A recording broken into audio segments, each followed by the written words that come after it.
You don't need a big budget to make good films. You need a creative mind and the right people around you. Filmmakers often over-rely on CGI and special effects to make their stories work, and when they don't have enough money, everything falls apart. Jaws was the perfect example of this. The animatronic the studio spent $500,000 on didn't work, and nearly sunk the film, but Spielberg turned it around by instead simulating the shark's point of view with the camera. It's an iconic movie today because of that creativity. Hello and welcome to my channel. Here I review new movies and television shows and try to release a new review every day from Monday to Friday. Today I'm going over Headless Horseman. It's written and directed by Jose Prendes and stars Nick Caruccio, Amanda Jones, and Ethan Daniel Corbett. Headless Horseman is supposed to be a horror with a little bit of action that incorporates fantasy elements. The movie doesn't have the budget to properly do the visual effects, and it fails to elicit any real feelings of fear or disgust. It's more like a campy fantasy soap opera. The story follows a drug dealer named Angel. Angel is a psychopathic killer with a grudge against his ex-girlfriend, Sophia. He tracks her down, leaves her new boyfriend Brandon for dead, and kidnaps her. Brandon, on the verge of death, calls out to the universe for help. A voice answers him, and then the devil appears. The devil makes him an offer for his soul, and Brandon, desperate to save Sophia, accepts it. Will he save her? The premise is quite interesting and had a lot of potential. With some decent graphics or different creative decisions, this could have been a horror movie where the protagonist is the slasher who runs around killing humans. They tried to make this film, but their execution was poor. The best part of the film is the acting. The cast does their best to sell the clunky dialogue and weird writing. A few of the extras were a little wooden, but that's okay for a single-line character or a background thug. Michael Paré as the devil and Sean Whalen as Fleck really stood out.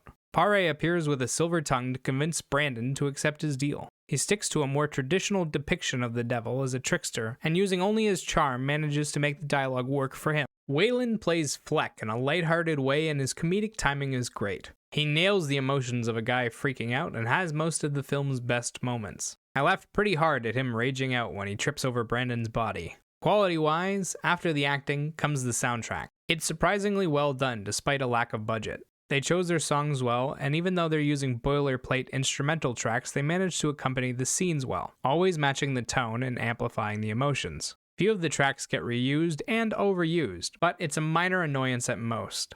The production quality is where the film starts falling apart. The effects, the action, and even the audio at times are all low quality. It also suffers from shaky camera for most of the film. There's a lot of implied action, meaning they show a shot of someone swinging and then cut to someone flying away, or acting like they've been slashed and or stabbed. It's not interesting to watch, and it happens so quickly that you often don't even have time to get into it. The flaming pumpkin head was really poorly done, and often looks like it's disconnected from his head. His powers aren't much better. The laser beam looks like something from the 90s, and the hole it leaves in people is just comical to look at. The audio gets garbled whenever an actor is too loud, and at times it sounds like they got a bad line read and didn't have another take to edit in. It's not too distracting, and it only happens a few times over the course of the film, but it is jarring when it happens. Where the bottom falls out on Headless Horseman is in the writing. The story is filled with poor character work, stilted dialogue, and awkward storytelling.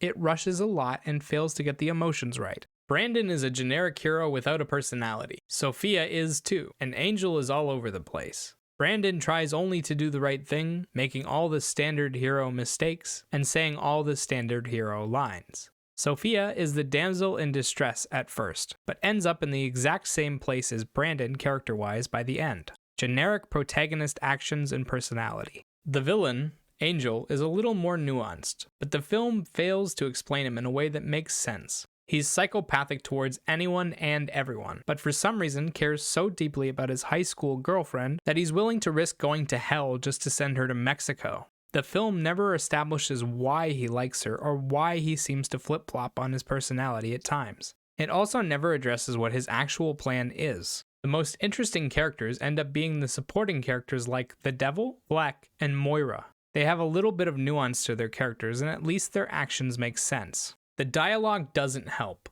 It's filled to the brim with exposition and cliches and sounds like it was written by someone who exclusively watches soap operas. The emotions are exaggerated to the extreme, and there are a lot of movie lines where characters say exactly what you expect them to. It's boring and hard to sit through. Headless Horseman could have been a decent film. Instead, it's got this amateurish feeling that makes it seem like a high school art project rather than a feature-length film. The actors did their best, the soundtrack is decent, and the story has a good premise, but the execution just isn't there. It's a boring, cheap-looking, and disorganized film that doesn't live up to its potential. 4 out of 10.